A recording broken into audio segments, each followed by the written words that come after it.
انتشال جثمان شاب يبلغ من العمر 17 عاما بعد ما ألقي نفسه من فوق كوبري بدمياط غارقا، وظل يومان في الماء حتى تم العثور على جثمانه. وقبل انتحاره ترك رسالة لأهله على موقع التواصل الاجتماعي فيسبوك قائلا فيها: أنا آسف لأبويا وآسف لأمي إني هعمل كده، عارف إن أملكم فيا بس أنا مضطر، ما قداميش حل غير ده.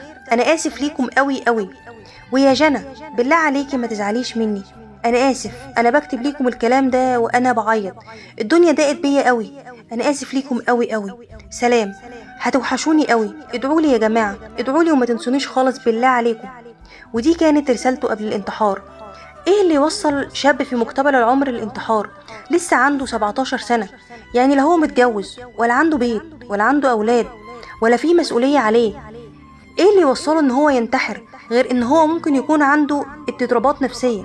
علشان كده بنوجه لكل الاهالي، يا ريت لو ظهرت على اولادكم اي اعراض نفسية يا ريت تعرضوهم على دكاترة نفسيين. المرض النفسي مش جنون، بس هو بيبقى اضطراب نفسي ممكن يجي للشباب والبنات في سن المراهقة.